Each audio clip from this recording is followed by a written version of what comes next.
overall, how's Joe's training been, the preparations going? Yeah, we've had probably our shortest camp ever. We've had 3 weeks of sparring and a total of 4 weeks of training camp time, which is easily the shortest camp we've ever done. And fighting against our first Southpaw, I would have liked a little bit more time. There are a lot of things that have been a little frustrating with this camp. This is our 6th fight in a little over 10 months, so it's been a very, very busy schedule that Joe's been on this year, and we've asked a lot of him this year, and I think we're seeing a few little niggles. We've had problems with his lower back, we've had problems with his right elbow, and I think this is because we just literally haven't had any downtime this year, and I think Joe's body is telling him that he needs a break. So we're looking forward to the fight in Samoa. It's something that actually Joe, myself, and the whole Duco team have looked forward to all year. Joe's prepared himself as well as he always does. It's been a short camp, but we've made the most of it that we can. What are you thinking is going to be the biggest challenge with this Southpaw opponent? Well, obviously, when you're fighting a Southpaw, you're spending a fair bit of time moving away from his power hand, which is his left hand, moving to the left yourself, keeping your front foot outside his front foot. And this is something that I actually expected Joe to pick up a little easier than he actually has. One thing, and I've said this many times, Joe is a very, very good learner. Different things I've shown him over the last 3 years, I've shown him a couple of times and he's picked it up straight away. And I sort of thought when we were changing our style for the Southpaw that he would continue to learn fast and make the adjustments. But there's been a few things about this camp that have concerned me. Like Joe's probably been hit more with this sparring partner than any other sparring partner over the last couple of years. So, it's definitely going to be a challenge for us fighting a Southpaw, but a challenge that Joe's up for. It's really necessary though, isn't it, if he's going to go on to a title fight? Well, I tell you what, it's we wanted the Samoa fight to be something a little different, and fighting our first Southpaw makes it a little different and a little special.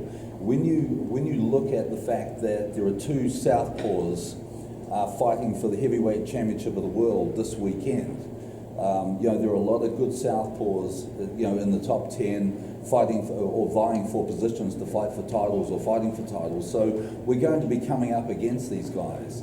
So we had to start somewhere, and Jason Bergman, who's on BoxRec, is ranked 76 in the world, is our guy. He's won 16 of his last 18 fights. So we think he'll give Joe a good test. Just on that, those niggles, can you just explain them a little further? Are they going to hinder him at all?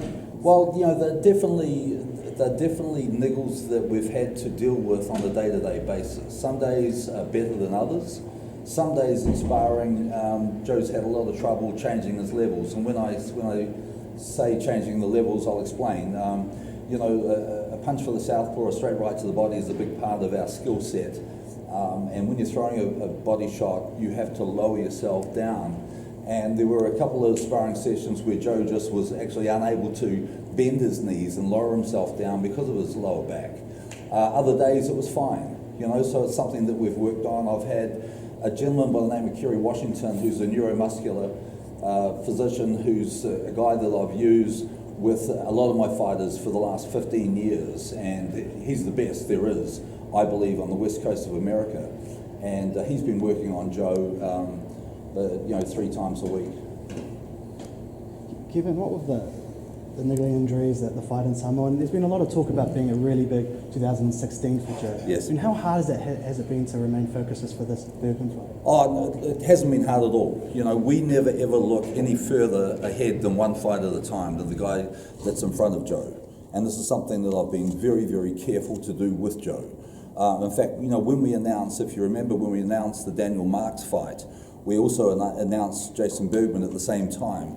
And I remember saying to Joe at the time, I don't even want to hear Jason Bergman's name be mentioned. Our focus was Daniel Marks. So we only look at the person who's in front of us. We know that we've got some great plans in place for 2016.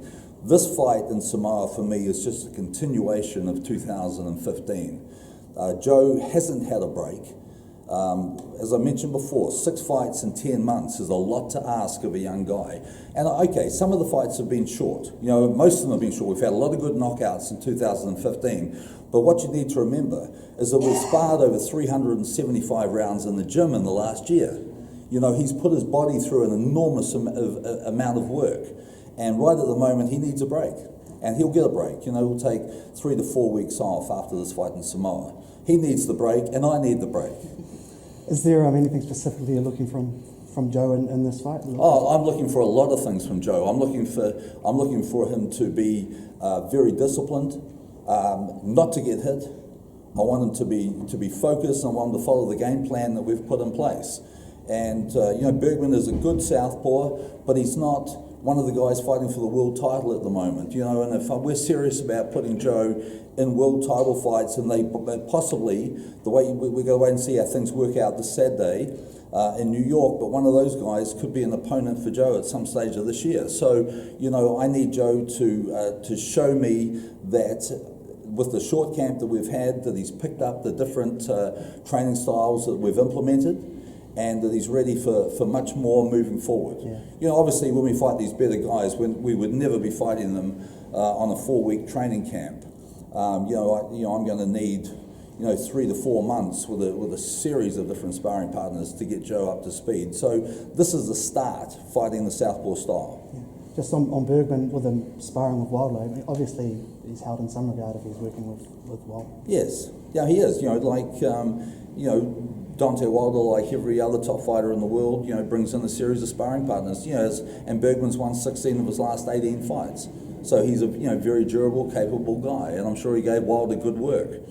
Wilder's a lot taller than Joe, so Joe's height definitely won't bother him. And Wilder's got fast hands, but he hasn't got the speed that Joseph Parker has. Yeah. Just lastly from me is there was the Sky Sports interview recently, and ESPN ranked Joe as one of the top prospects for 2016. Right. Really feeling like the rest of the world is starting to take notice? They've been taking notice for the last 12 months. We've had a lot of the top boxing reporters in the world have been acknowledging Joe's successes, been talking about him often.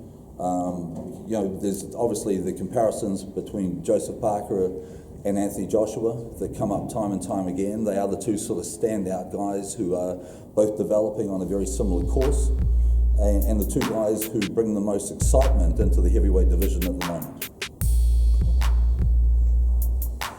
Good. Thanks, Kevin. Yeah, thanks, Kev.